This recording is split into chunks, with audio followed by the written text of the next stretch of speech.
Ég segi þennan fund í bæjarstjórn Vestmannaeyja settan og býð bæjarfulltrúa velkomna.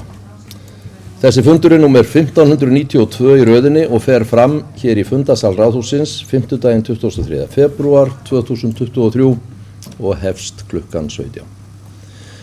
Njáll Ragnarsson, bæjarfulltrúi E-lista, hefur boðað forföll og sætið hans tekur Erlingur Guðbjörnsson, varabæjarfulltrúi E-lista. Í útsendri dagskrá fundarins eru 14 mál og þau eru þessi. 1. Rafmagn til Vestmannaeyja, forgangsorka, varaafl og rafmagnsþörf. 2. Umræða samgöngumál. 3. Breytingar á bæjarmálasamþykkt Vestmannaeyjabæjar. Síðari umræða, breyting á viðauka við bæjarmálasamþykkt vegna breytinga á lögum barnaverndarlög nr. 80/2022. 4. Dagskrá bæjarstjórnarfunda. 5. Fræðslur á Vestmannaeyja, fundur 368. Þar sem liðir 1-4 liggja fyrir til upplýsinga. 6. Framkvæmda á Hafnará Vestmannaeyja, fundur 285. Þar er liður 1 gjaldskrá fyrir meðhöndlun úrgangs 2023 sem liggur fyrir til umræðu og staðfestingar. 7. Umhverfis- og skipulagsráð Vestmannaeyja, fundur 377. Liður 3, Heiðavegur 12, umsókn byggingarleyfi liggur fyrir til umræðu og staðfestingar en liðir 1-2 og 4-6 liggja fyrir til upplýsinga. 8. Bæjarráð Vestmannaeyja, fundur 3187, liður 1 liggur fyrir til upplýsinga. 9. Bæjarráð Vestmannaeyja, fundur 3188, liður 3, móttaka flóttafólks, liggur fyrir til staðfestingar. Liður 4, boðaslóð 8-10. Rauðagerðislóð liggur sömuleiðis fyrir til staðfestingar en liðir 1-2 og 5-10 liggja fyrir til upplýsingar. 10. Fræðslur á Vestmannaeyja, fundur 369, liðir 1-5 liggja fyrir til upplýsinga. 11. Fjölskyldu- og tómstundaráð Vestmannaeyja, fundur 288. Liður 5. Jafnréttisáætlun Vestmannaeyjabæjar liggur fyrir til umræðu. Liðir 1-4 liggja fyrir til upplýsinga. 12. Framkvæmda á Hafnará Vestmannaeyja, fundur 286. Liðir 1-3 liggja fyrir til upplýsinga. Bæjarráð Vestmannaeyja, fundur 3189, liður 3. Viðaukar við fjárhagsáætlun 2022 liggja fyrir til staðfestingar. Liðir 1-2 og 4-9 liggja fyrir til upplýsinga. 14. Umhverfis- og skipulagsráð Vestmannaeyja, fundur 378. Liður 1. Minnisvarði í tilefni 50 ára gosloka, skipulagsbreyting liggur fyrir til staðfestingar. Og þá göngum við til dagskrár og tökum fyrir fyrsta dagskrármálið, rafmagn til Vestmannaeyja, forgangsorka, varaafl og rafmagnsþörf. Íris Ómarsdóttir, gjörðu svo vel.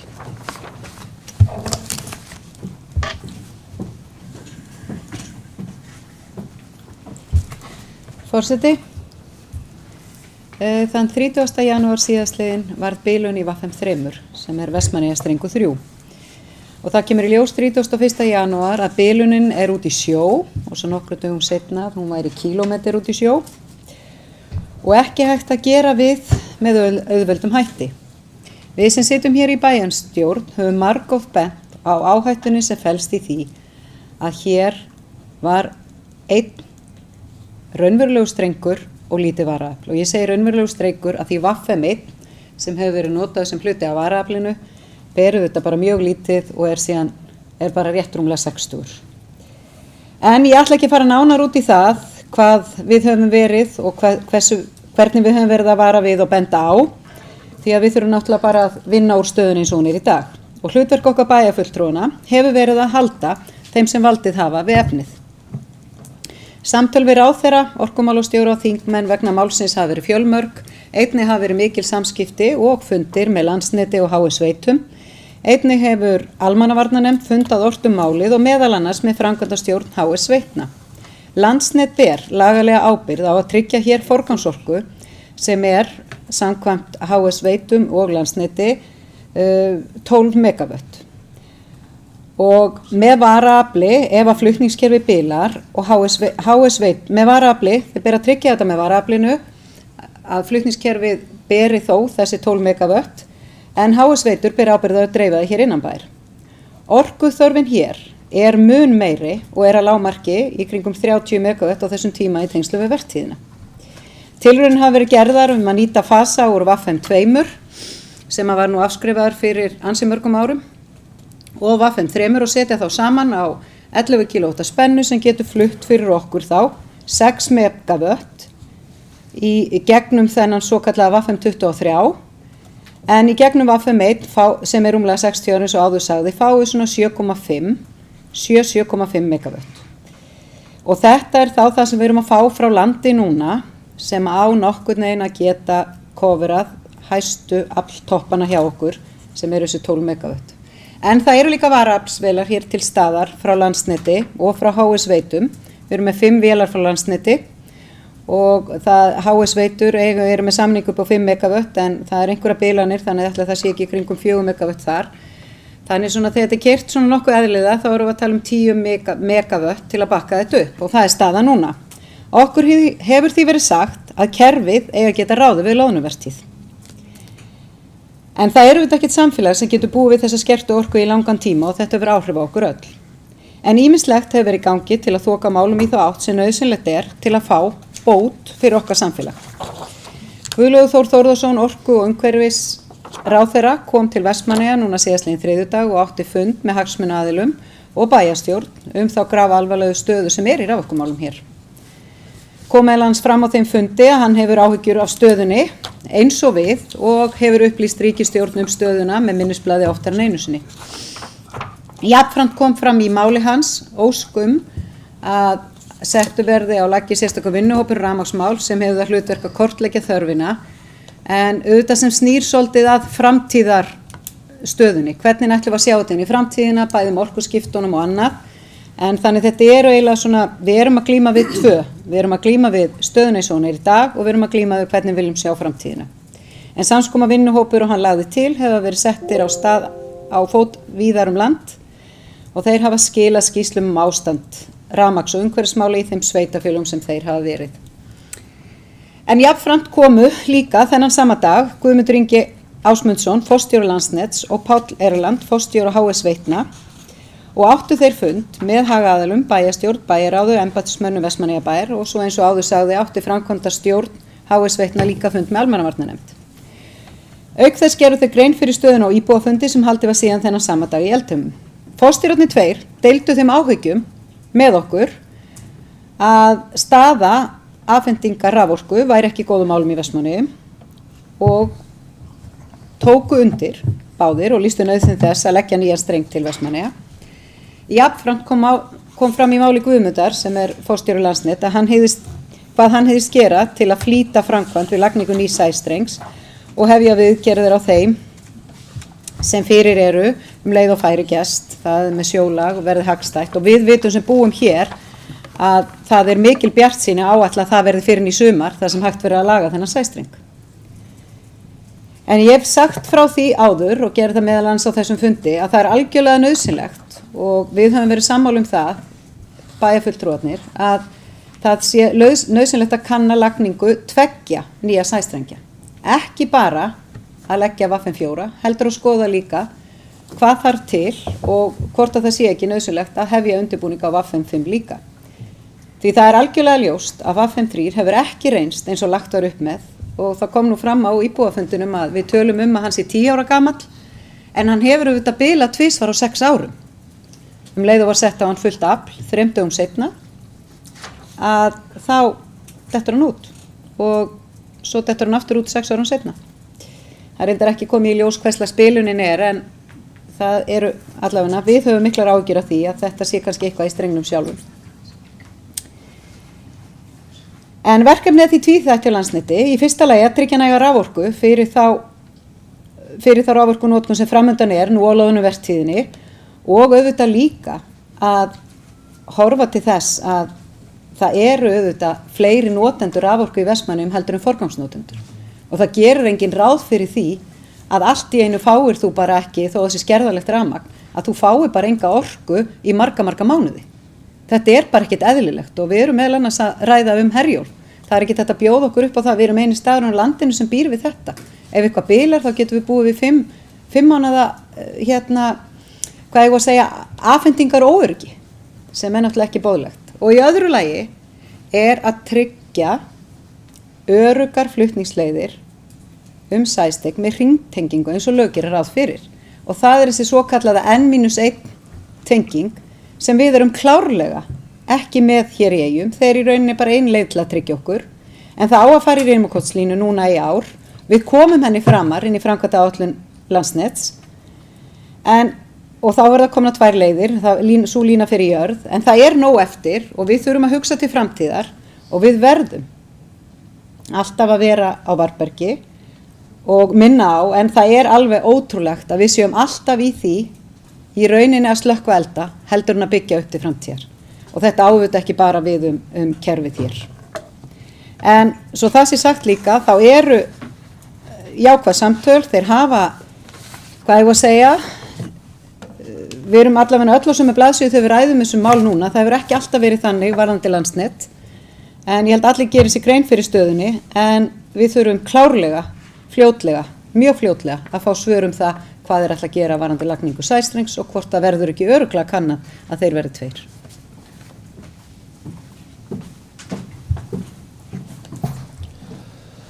Takk fyrir þetta, Íris. Áður en ég gef orðið laust þetta mál, ætla ég að lesa svofellda innbókun málið. Guðlaugur Þór Þórðarson, orku- og umhverfisráðherra, kom til Vestmannaeyja þann 21. febrúar síðastliðinn og átti meðal annars fund með hagsmunaaðilum og bæjarstjórn Vestmannaeyja þá grafalvarlegu stöðu í raforkumálum. Kom meðal annars fram á þeim fundi áhyggjur hans af stöðunni og að hann hefði upplýst ríkisstjórnina málið. Jafnframt kom fram í máli hans óskum að settur verði á laggirnar sérstakur vinnuhópur rafmagnsmál sem hefur það hlutverk að kortleggja þörfina til framtíðar sem snýr að hans ráðuneyti. Samskonar vinnuhópar hafa verið settur á fót víða annar staðar landið. Þeir hafa verið að skila skýrslum ástand rafmagnsmála og umhverfismála í þeim sveitarfélögum sem vinnuhóparnir hafa haft til umfjöllunar. Jafnframt komu þeir Guðmundur Ingi Ásmundsson, forstjóri Landsnets og Páll Erland, forstjóri HS Veitna til Vestmannaeyja þann 21. febrúar og áttu þeir sömuleiðis fundi með hagaðilum, bæjarstjórn, bæjarráði og embættismönnum Vestmannaeyjabæjar. Auk þess gerðu þeir grein fyrir stöðunni á íbúafundi sem haldinn var síðar sama dag í Eldheimum. Forstjórarnir 2 deila áhyggjum Vestmannaeyinga á slæmri stöðu raforkuafhendingar til Vestmannaeyja. Báðir lýstu nauðsyn þess að leggja nýja sæstrengi til Vestmannaeyja. Jafnframt kom fram í máli Guðmundar að hann hyggst gera hvað hann getur til að flýta framkvæmd við lagningu nýs sæstrengs og hefja viðgerðir á þeim sem fyrir eru leið og færi gefst. Það að sjólag verði hagstætt til viðgerða á strengnum. Bæjarstjóri sagði frá því að nauðsynlegt væri að kanna lagningu 2 nýrra sæstrengja því ljóst sé að VAFM 3 hafi ekki reynst eins og lagt var upp með. Verkefnið tvíþætt hjá Landsneti, í fyrsta lagi að tryggja næga raforku fyrir þá raforkunotkun sem framundan á loðnuvertíðinni, í öðru lagi að tryggja örugga flutningsleiðir með sæstrengjum með hringtengingu eins og lög gera ráð fyrir. Orðið núna laust þetta mál. Ef einhver vill kveða sér hljóðs. Eyþór, gjörðu svo vel.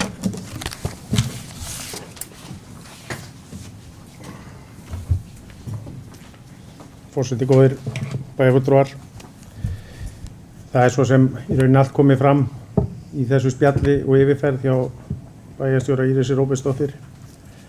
En það sem að það hefur farið mikið tími hjá okkur í að ræða þessi mál og þá vil ég bara eiginlega svona þakka bara HS Veitum og Landsneti fyrir skjót viðbrögð og góða vinnu á þessum dögum og það hafa allir lagst á árar með okkur að koma þessu í það að horfa að loðnuvertíð sé í lagi eða verði svona, við höfum trúa því að hún muni ganga upp með að menn hafa gert allt sem hægt og þetta eru frábæra lausnir sem maður hefur unnið að.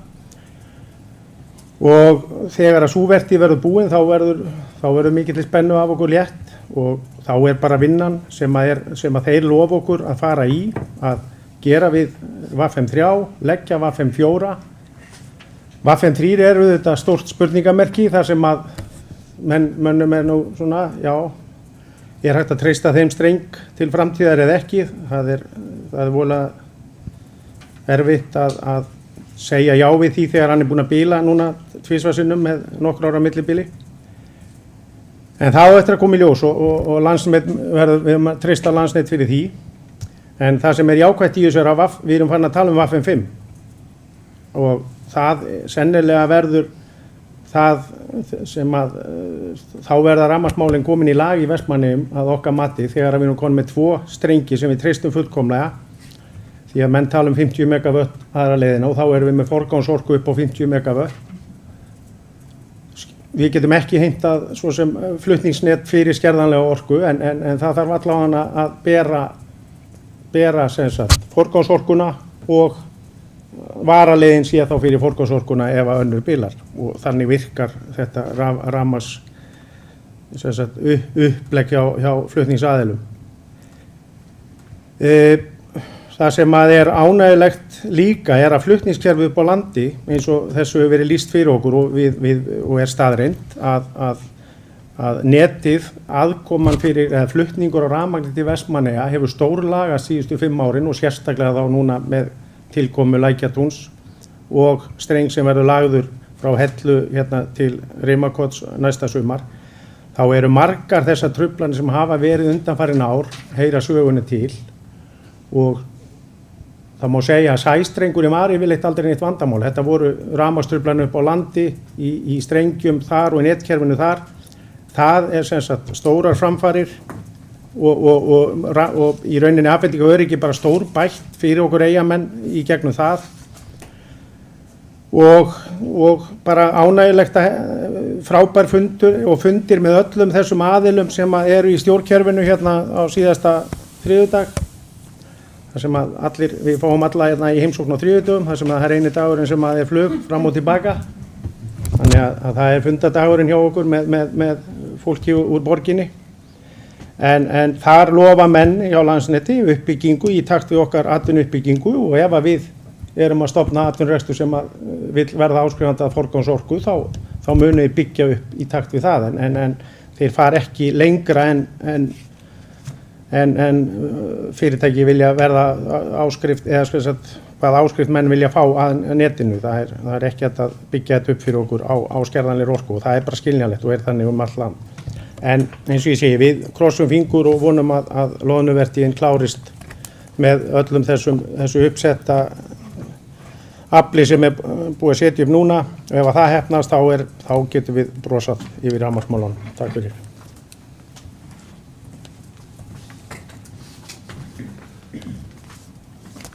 Takk fyrir þetta, Eyþór, fleiri, Gísli, gjörðu svo vel.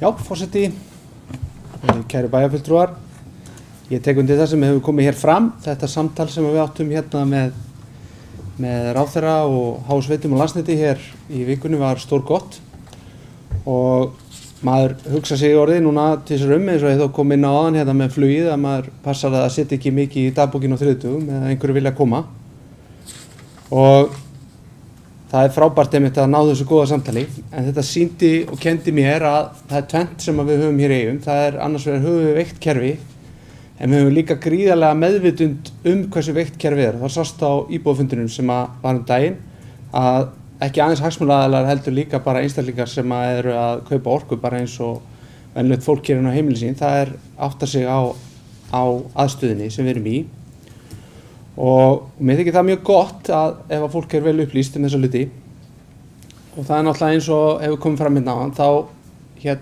þá þarf bara 2 strengi. Það er ekki flóknara en það og svo þurfum við náttúrulega eins og við öll erum að hugsa þá er náttúrulega líka framtíðarlausnin í því að ef að svona bilun kemur upp að við þurfum ekki að vera að bíða eftir einhverjum veðurgluggum og þar af leiðandi þarf þetta náttúrulega bara að fara í gangnaframkvæmdirnar sem að við ætlum að upplifa hér einn daginn. Þær eru náttúrulega lausn sem að kemur í veg fyrir svona vanda.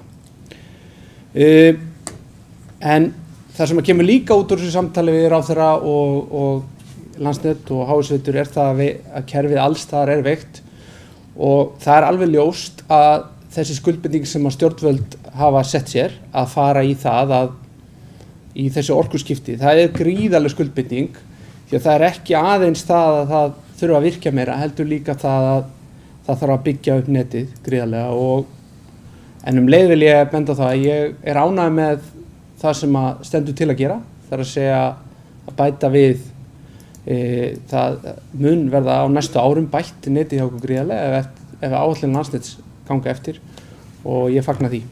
Takk. Takk fyrir þetta. Fleiri sem vilja taka til máls undir þessum lið? Ef svo ekki, þá liggur hér fyrir sameiginleg bókun svohljóðandi. Bæjarstjórn tekur undir bókanir bæjarráðs í málinu og ítrekar mikilvægi þess að tryggð verði næg raforka fyrir samfélagið í Eyjum á meðan Vestmannaeyjastrengur 3 VF3 er bilaður. Í framhaldinu þarf að flýta lagningu Vestmannaeyjastrengs 4 enn meira og kanna möguleika á lagningu viðbótarstrengs VF5 til að tryggja búsetu og öryggi enn frekar. Þá tökum við fyrir annað mál á dagskrá, umræða samgöngumál. Íris Róbertsdóttir, gjörðu svo vel.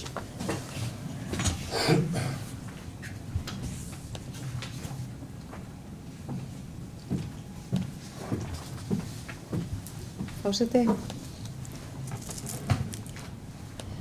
Við förum aðeins snertum bæði á Herjólfi og á flugsamgöngunum sem voru nú nefndar hér áðan. Að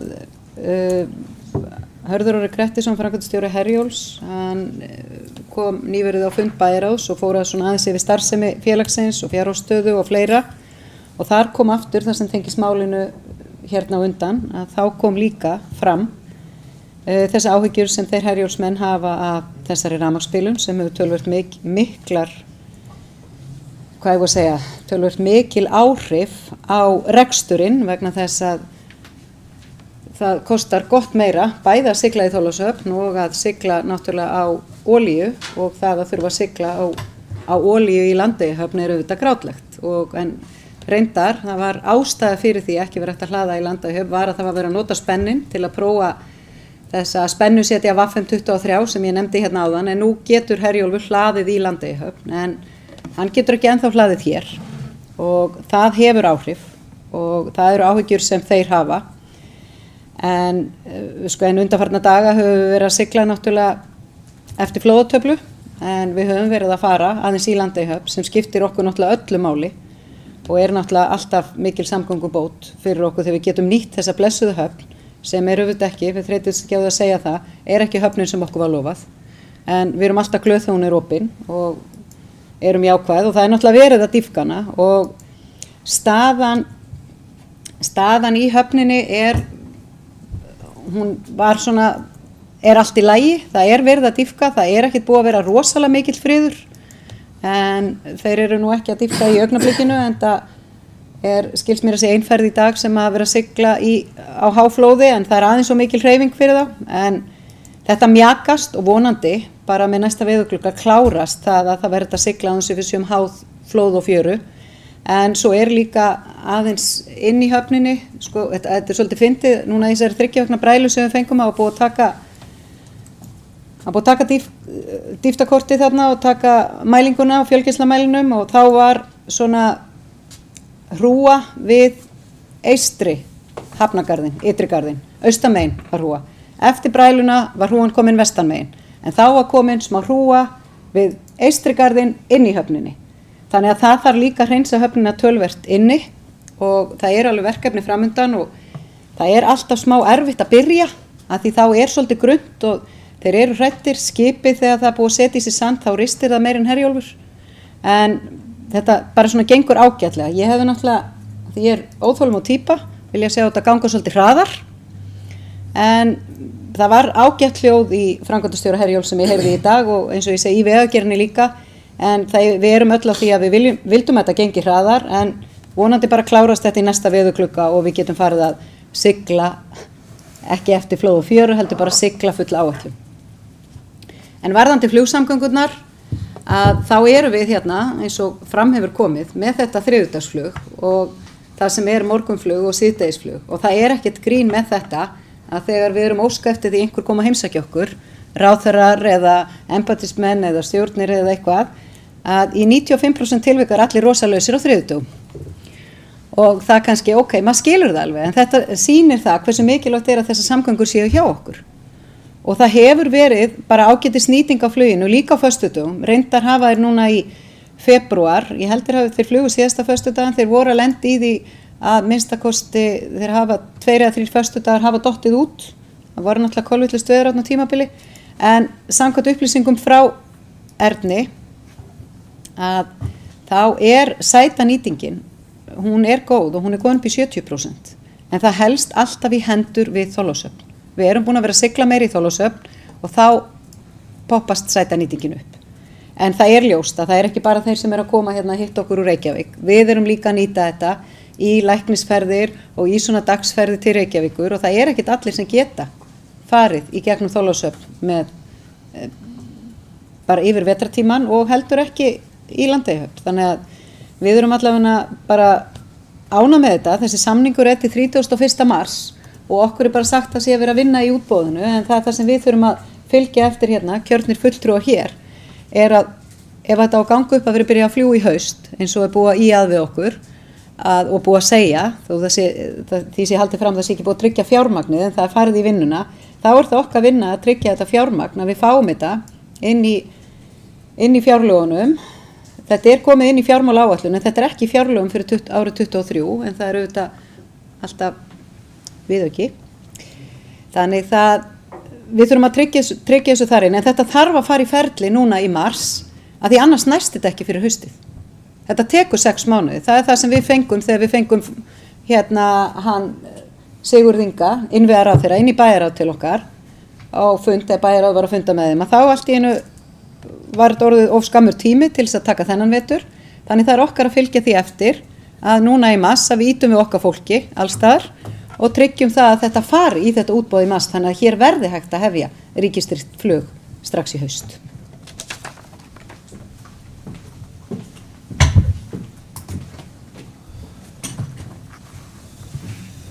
Takk fyrir þetta, Íris. Með leyfi varaforseta vil ég bæta við eftirfarandi undir þessum lið. Forseti sendi bæjarfulltrúum í tölvupósti nú í byrjun febrúar uppkastað bréfi til innviðaráðherra þar sem farið var fram á endurnýjun og endurskoðun á samningi rekstur Vestmannaeyjaferjunnar Herjólfs.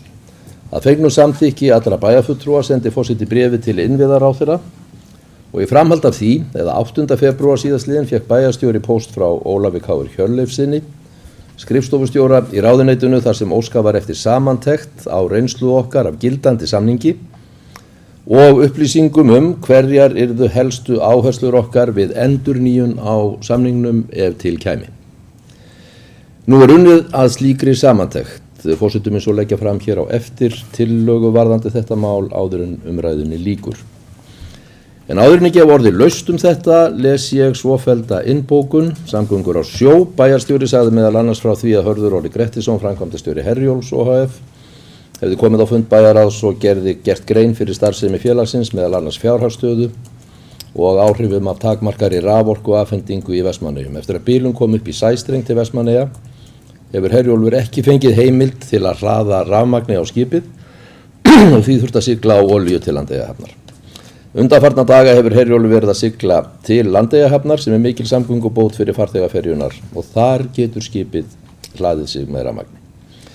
Flugsamgöngur, bæjarstjóri gerði jafnframt grein fyrir flugsamgöngum til og frá eyjum. Flugið hefur verið ágætlega nýtt eftir að flugfélagið Ernir hóf reglulegar flugsamgöngur til og frá eyjum þrisvar í viku. Flognar eru 2 ferðir á þriðjudögum, svo fyrr morgun og svo seinni síðdegis. Flogin ein ferð frá Vestmannaeyjum á föstudögum. Samkvæmt upplýsingum frá flugfélaginu Erni hefur nýting flugsæta verið góð eða 70%. Endurnýjun og endurskoðun á samningi rekstur Herjólfs. Forseti bæjarstjórnar vísaði í tölvupóst sem hann sendi bæjarfulltrúum nú í byrjun febrúar með uppkastið að bréfi til innviðaráðherra þar sem farið var fram á endurnýjun og endurskoðun á samningi rekstur Vestmannaeyjaferjunnar Herjólfs. Að fengnu samþykki allra bæjarfulltrúa sendi forseti bréfi til innviðaráðherra og í framhald af því, eða 8. febrúar síðastliðinn, fékk bæjarstjóri póst frá Ólafi K. Hjörleifssyni, skrifstofustjóra í ráðuneytinu þar sem óskað var eftir samantekt á reynslu okkar af gildandi samningi og upplýsingum hverjar yrðu helstu áherslur okkar við endurnýjun á samningnum ef til þess kemur. Og það unnið að slíkri samantekt núna. Nú orðið loksins laust þennan dagskrárlið. Gjörðu uppgefin á þessu bara. Og segja þetta svo oft. Það búið að segja þetta oft. En ef enginn kveður sér hljóðs, þá ber forseti fram eftirfarandi tillögu. Bæjarstjórn felur bæjarráði að annast skipulag og framkvæmd frekari viðræðina við samgönguyfirvöld endurnýjun og endurskoðun á samningi rekstur Vestmannaeyjaferjunnar Herjólfs og skipa í því skyni sérstaka viðræðunefnd ef svo ber undir. Engar bindandi ákvarðanir verða þó teknar þetta mál nema með fyrirvara samþykki bæjarstjórnar. Þeir bæjarfulltrúar sem eru samþykkir þessari tillögu gjöra svo vel að gefa merki. Og hún er samþykkt með 9 samhljóða atkvæði. Og þá er tekið fyrir 3. mál á dagskrá, breytingar á bæjamála samþykkt Vestmannaeyjabæjar. Og Margrét Rós Ingólfsdóttir hefur beðið óskað eftir og vikið af fundi meðan fjallað þetta mál. Þetta er síðari umræða breytingu á viðauka við bæjamála samþykkt vegna breytinga á lögum barnaverndarlög númer 80/2022. Þann 19. janúar síðastliðinn tók bæjarstjórn til fyrri umræðu viðauka við bæjamála samþykkt Vestmannaeyja númer 991/2020 snýrað fullnaðarafgreiðslu mála hjá barnaverndarþjónustu Vestmannaeyja samkvæmt 3. málsgrein 12. greina barnaverndarlaga númer 80/2022. Jafnframt samþykkti bæjarstjórn að vísa málinu til síðari umræðu bæjarstjórnar samanber 1. tölulið 1. málsgreinar 18. greinar sveitarstjórnarlaga númer 138/2012. Milli umræðina var viðaukinn sendur á innviðaráðuneytið og mennta- og barnamálaráðuneytið til umsagnar. Nokkrar athugasemdir bárust frá ráðuneytunum 2 og hafa þær nú verið teknar inn í viðaukann. Endurbættur viðauki er því lagður fyrir bæjarstjórn til síðari umræðu og samþykktar. Bæjarráð tók fyrir þennan endurbætta viðauka á fundi sínum þann 15. febrúar síðastliðinn og samþykkti hann fyrir sitt leyti. Vilja bæjarfulltrúar taka til máls þennan viðauka? Ef svo er ekki, þá ber ég upp eftirfarandi tillögu til afgreiðslu.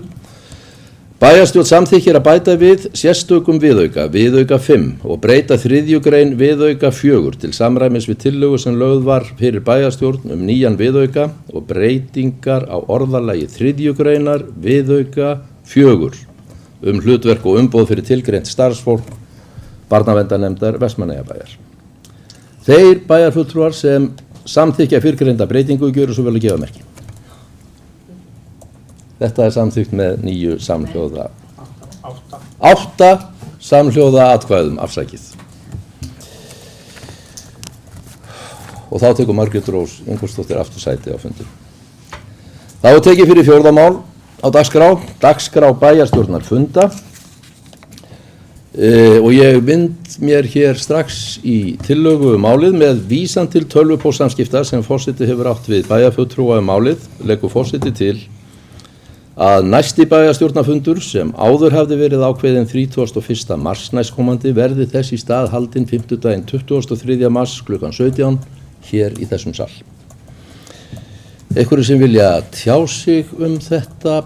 Svo er ekki og er þá þessi tillega borin undir atkvæði. Þeir bæjarfulltrúar sem eru samþykkir þessu gjöru svo vel að gefa merki og nú eru atkvæðin 9 og samhljóða.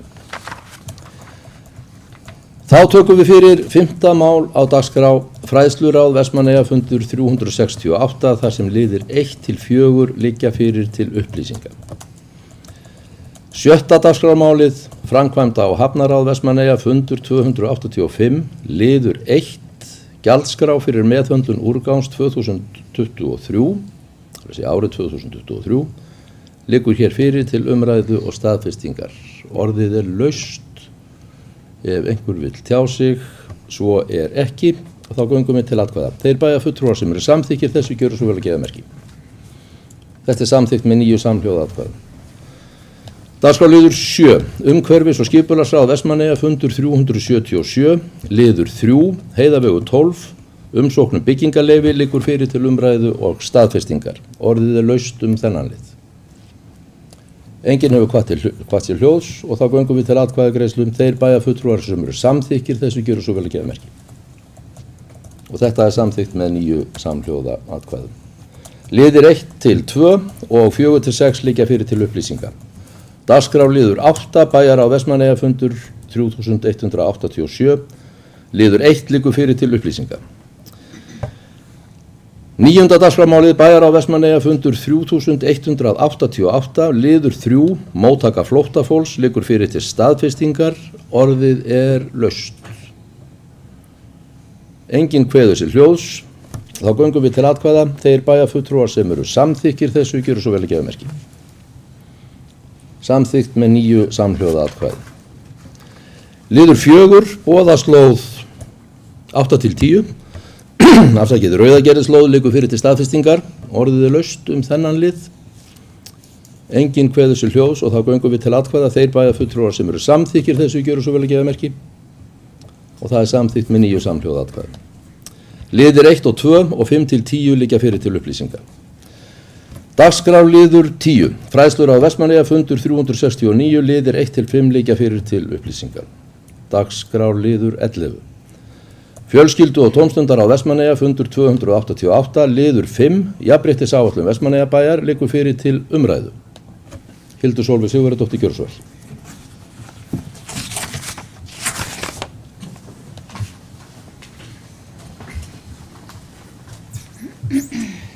Forseti, bæjarfulltrúar og gestir.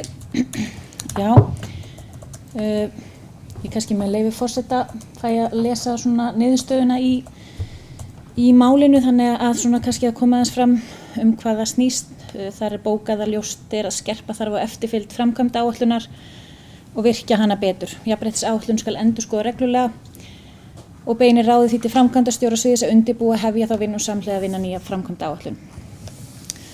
Og þetta er náttúrulega líka auðvitað lögum samkvæmt að þá eftir sveitarstjórnarkosningar eigum við að endurskoða þessa áætlun, þannig að ég fagna bara því að það eigi að skerpa á þessari vinnu.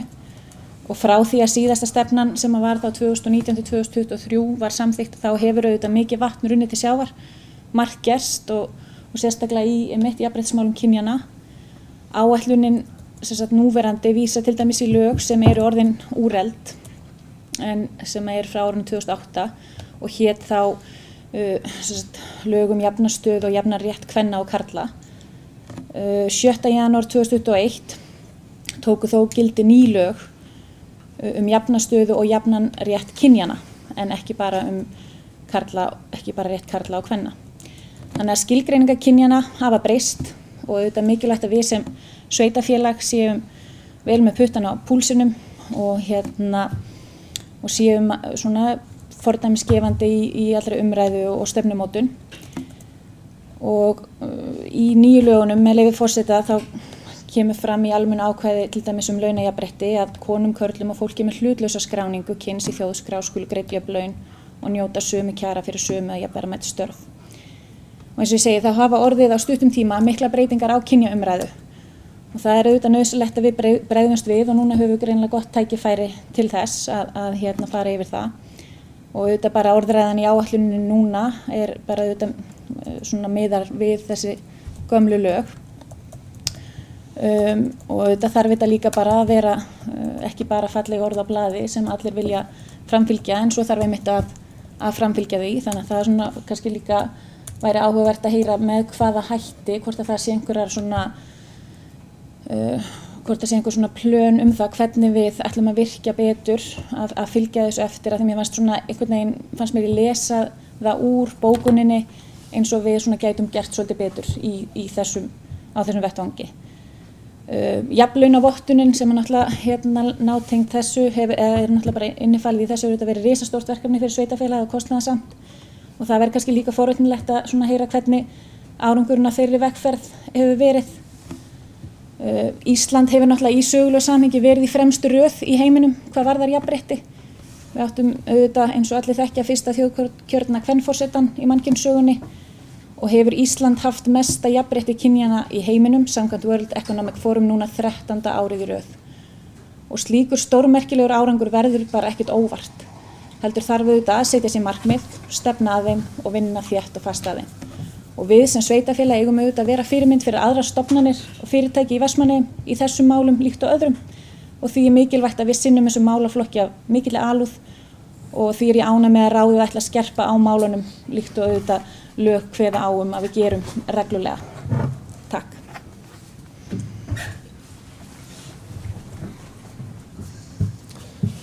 Takk fyrir þetta. Hildur Sólveig, vilja fleiri tjá sig?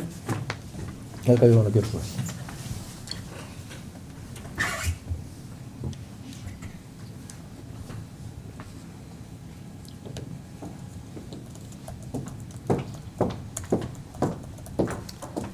Forseti, bæjarfulltrúar. Já, þetta náttúrulega var tekið fyrir í ráðinu og ástæðan fyrir því að við viljum náttúrulega að láta endurskoða þetta er akkurat þetta, að það þarf að hefur margt breyst og við þurfum að umorða ýmislegt í áætluninni og við þurfum líka að framfylgja henni betur eftir og þetta er bara ágætis áminning fyrir ráðið að vera með þetta hlutverk ráðsins og vera með það í huga og sérstaklega eins og eftir bæjarstjórnarkosningar að framfylgja því með jafnrétti í ráðum og annað og nefndum. Þannig að já, þetta var aðal umræðan með það að fela framkvæmdastjóra að fara yfir þetta og svo verður þetta bara farið betur yfir þetta þegar hann hefur lokið því.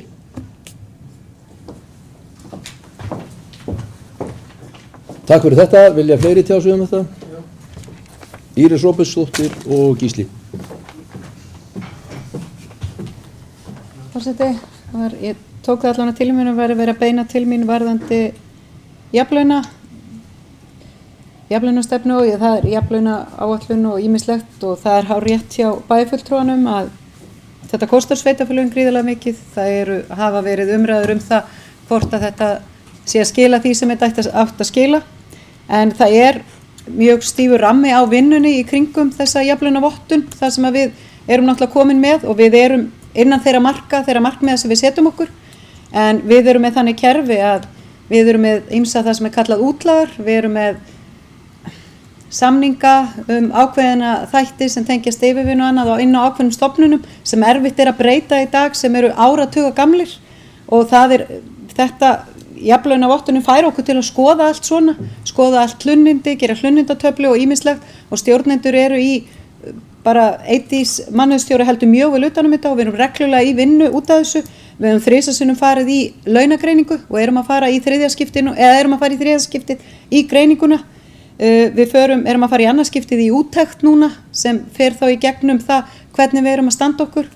En þetta er mikilvægt og við þurfum að halda þessum algjörlega þessum sjónarmiðum á lofti en ég get ekki sleppt því að segja að það er sveitarfélögin og það er oft mikið gagnrýnt og meðal annars forsetinn hefur gagnrýnt það hvernig allt er að þenjast út í opinbera kerfinu.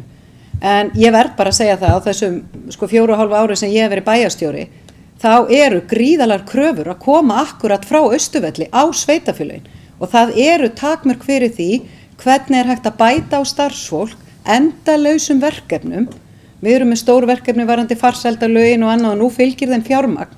En sveitarfélögin er að þenjast út af auknum kröfum á þau.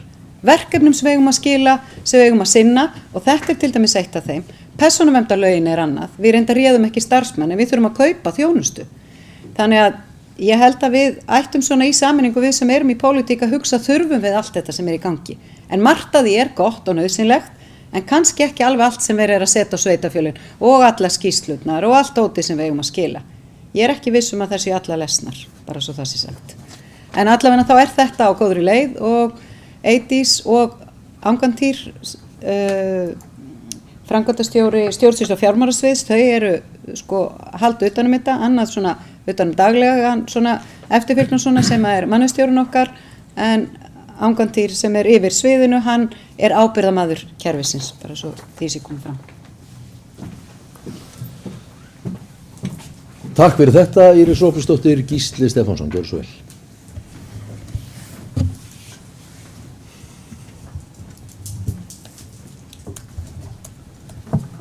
Já, forseti, bæjarfulltrúar, ég er sammála því sem kom fram í máli bæjarstjóra að það er verið að leggja ansi mikið á sveitarfélögin og sem býr til minni sveigjanleika til þess að sinna ennþá fleiri verkefni sem koma þar ofan á. Það sem að svona farum aðeins yfir þessa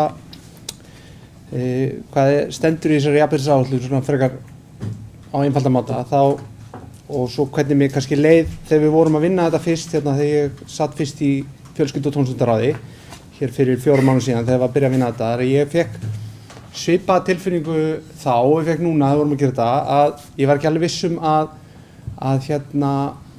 jafnréttisáætlun hvar hún er unnin og á hvaða svið hún er unnin sé eiginlega rétti grundvöllurinn, rétti staðurinn. Auðvitað á þetta að vera svona á áætlunin að vinna sjálfsögðu, hún gerir það í grunninum þvert yfir sviðin, en ég svona þegar við skoðum þetta þá í gegnum allt, þá eru fjármálin svolítið svona yfirvofandi í skýrslunni. Það er verið að huga að jafnrétti þegar kemur að starfsmannamálum og svo náttúrulega líka hvernig skipaði ráðunefndir.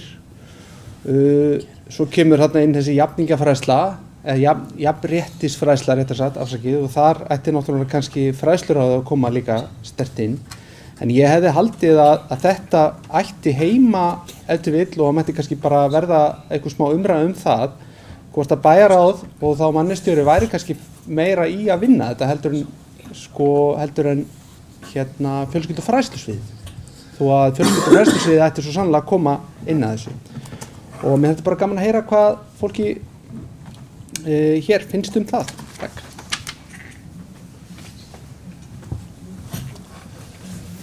Takk fyrir þetta, Gísli. Vilja fleiri taka til máls þetta mál? Ef svo er ekki þá umræðu lokið. Liðir 1-4 liggja fyrir til upplýsingar af þessum sama fundi fjölskyldu- og tómstundaráðs nr. 288. Þá er komið að dagskrárlið 12, framkvæmda á Hafnaráð, fundur 286, þar sem liðir 1-3 liggja fyrir til upplýsinga. 13. dagskrármálið, Bæjarráð Vestmannaeyja, fundur 3189. Liður 3, viðaukar við fjárhagsáætlun 2022 liggja fyrir til staðfestingar, orðið er laust þennan lið. Enginn kveður sér hljóðs og þá göngum við til atkvæða. Þeir bæjarfulltrúar sem eru samþykkir málinu, gjörðu svo vel að gefa merki. Það eru 9 samhljóða atkvæði sem viðaukinn er samþykktur með. Liður 1-2 og 4-9 liggja fyrir til upplýsinga. 14. dagskrármálið, umhverfis- og skipulagsráð Vestmannaeyja, fundur nr. 378. Liður 1, minnisvarði í tilefni 50 ára gosloka afmælis. Skipulagsbreyting liggur fyrir til staðfestingar. Orðið er laust þennan lið. Jóna, gjörðu svo vel.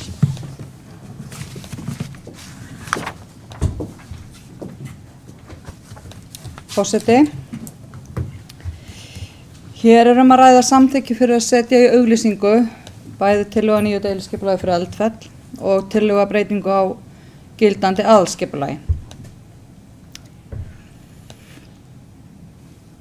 Þó hvort tveggja, þetta er bæði fyrir minnisvarði í tilefni 50 ára gosloka eins og fram kom hér. Samráðsferli er lokið og bárust athugasemdir frá Skipulagsstofnun, Náttúrufræðistofnun og Umhverfisstofnun. Og frá því að þessar athugasemdir bárust og það var fundur síðastliðinn mánudag hjá ráðinu og þá hefur verið unnið að hluta þessum athugasemdum sem snúa þó aðalega að svona tæknilegu þar sem starfsmenn okkar geta brugðist við. Athugasemdir Skipulagsstofnunar voru tæknilegs eðlilegs og það er svona auðvelt að bregðast við þeim, en athugasemdir Náttúrufræðistofnunar og Umhverfisstofnunar snúa að röskun á ásýnd hraunsins sem er náttúrulega mjög mikilvægt að huga vel að áður en lengra er haldið. Og þetta eru athugasemdir sem þarf að vinna með hönnuði verksins. Það sem hér er verið að staðfesta að setja bæði deiluskipulag og breytingu á aðalskipulagi auglýsingu, þá er enn hægt að koma með athugasemdir eða ábendingar og reikna má með að sambærilegar athugasemdir komi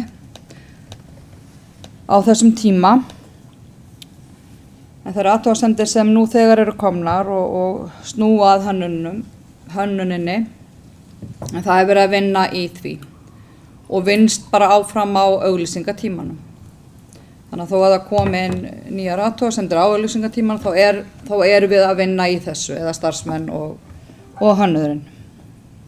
Landslag er einnig að vinna fyrir hönnuðinn að fýsileikakönnun og það er verið að merkja leiðina í hrauninu.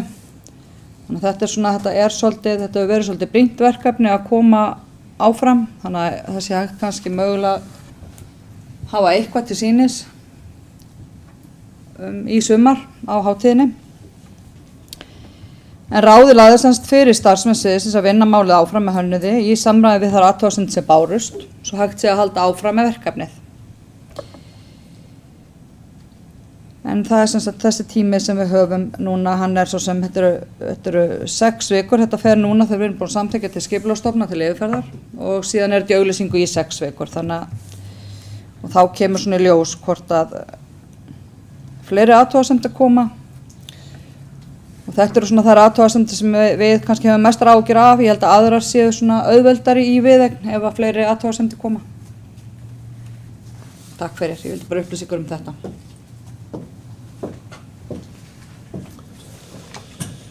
Takk fyrir þetta. Jóna Sigríður, vilja bæjarfulltrúar einhverju tjá sig um þetta mál? Hildur Sólveig Sigurðardóttir, gjörðu svo vel.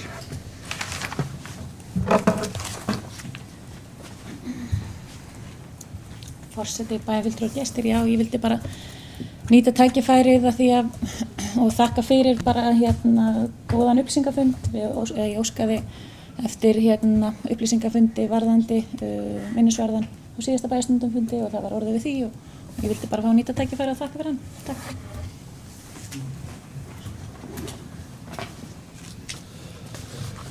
Takk fyrir þetta. Hildur Sólveig, fleiri hafa ekki hvatt sér hljóðs þetta mál og þá göngum við til atkvæða. Þeir bæjarfulltrúar sem eru samþykki í málinu gjöru svo vel að gefa merki. Og þetta er samþykkt með 9 samhljóða atkvæðum. Þá liggur ekki fleira fyrir þessum fundi. Til næsta fundar verður boðað 5. 23. mars kl. 17 hér í þessum sal. Fundinum er slitið.